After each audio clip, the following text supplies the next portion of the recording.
After spending 4 whirlwind days in Paris, Grant and I took a 3-day trip to Amsterdam. I've always wanted to go because it's so pretty and picturesque in photos and it's only a 3-hour train ride away, so Grant and I figured, why not? First, the canals really are gorgeous. Second, we stopped by the Amsterdam sign, which was overcrowded. But the rest of that afternoon we spent at the Rijksmuseum, which showcases a bunch of art and history from the Netherlands. The Netherlands apparently has a big naval history, so there were several paintings and other features and exhibits showcasing that. We saw the Night Watch by Rembrandt, which was so much larger than I expected. And we saw this painting called The Milkmaid by Vermeer that I remember learning about in my high school humanities class. I remember really liking Vermeer, especially his Girl with the Pearl Earring painting. They didn't have that painting here at the museum. But even so, it's still so cool to see all of these paintings and works of art that I learned about from a high school class that changed my life just a couple of years ago. The museum also had some doll houses, which I thought was so cool since my childhood was basically all about dolls. I really liked this painting of the moon shining over the river, and it was fun to see another poster for the Moulin Rouge by Henri Toulouse-Lautrec. On our second day in Amsterdam, we walked over super cool bridges and across the beautiful canals to the botanical gardens in Amsterdam called the Hortus Botanicus. There were no tulips in July, as Amsterdam is known for, but even so, I could still have spent the whole day there. I was obsessed with all the flowers and plants and trees. It was cool and cloudy and peaceful that day, and it sprinkled occasionally throughout the morning.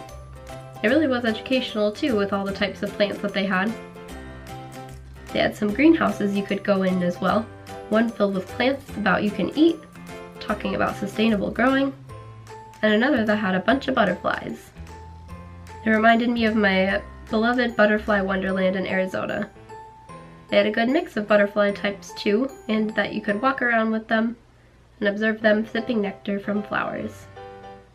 They also had a giant greenhouse that housed 3 different biomes, a desert, which was a fun taste of home with all the cacti and succulents, a temperate forest, I think, and a tropical forest with moisture dripping off the leaves and hidden little pools and everything. Hidden inside the greenhouse was a sweet cat just taking a nap. I don't know why it was there or if it was supposed to be there, but no one disturbed it. Overall, it was a beautiful and relaxing morning. And just for good measure, here's a family of ducks. We spent the afternoon in Vondelpark, which is a giant public park. You can see that an insane amount of people really do ride their bikes in Amsterdam, and we saw that all throughout the city. That evening we also went to the Van Gogh Museum, but I didn't film any of it because they had a no camera rule, and I'm a rule follower. Still, I came away from the museum with a greater appreciation for Van Gogh, about his life and his story and his art. He had so many big plans and dreams for his life and was self-taught artist, with so much discipline in teaching himself all the technique and playing with colors, yet he didn't really reach success as an artist until after his death. It's a bit tragic for him, but still, he was certainly a master artist, and I really enjoyed this museum. On our last day in Amsterdam, we explored a little bit more of the Netherlands history by going to the National Maritime Museum. The museum has a replica of the Amsterdam vessel from the Dutch East India Company, which you can actually go inside. It was pretty cool to see a little bit of what life might have been like on a ship like this. Grant has always been drawn to the sea, so I speculated that in a past life, Grant might have been on a ship like this, whether he was a naval officer or a trader, navigator, or a craftsman. It was definitely fun to act like a kid, though, on the ship.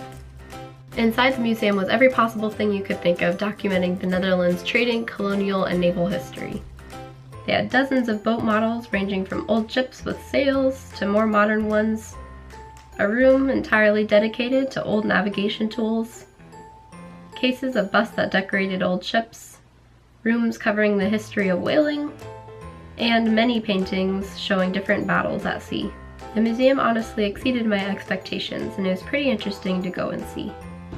We also went to the Anne Frank Museum during our short 3 days, which I also didn't film because I didn't want cameras. Like each of the past monuments and memorials I'd been to previously, this one was sobering, yet it was so much more hopeful, imbued with the spirit of a thoughtful young girl who hoped to one day become an author.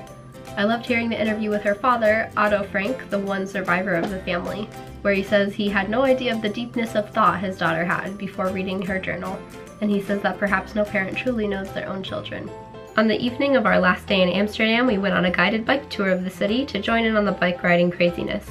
Our tour guide was awesome, and I should have learned a lot, but I was so nervous about not crashing into anyone or anything that I've completely blocked out any information that I heard that day, and instead only remember nearly crashing into a little buggy, at least a dozen bicyclists, being the first one to get separated from the group, and nearly missing a few stoplights. Despite all that, at least I have these few vignettes to remind me of how beautiful Amsterdam was, even through my terror and panic. Our 3-day break from Paris was really nice, and Amsterdam definitely lived up to all my expectations. It was quiet and peaceful and full of history, just as any place is, and I'm glad that we got the chance to explore it. In my last vlog, I'll share mine and Grant's last few days in France together. Thank you for watching.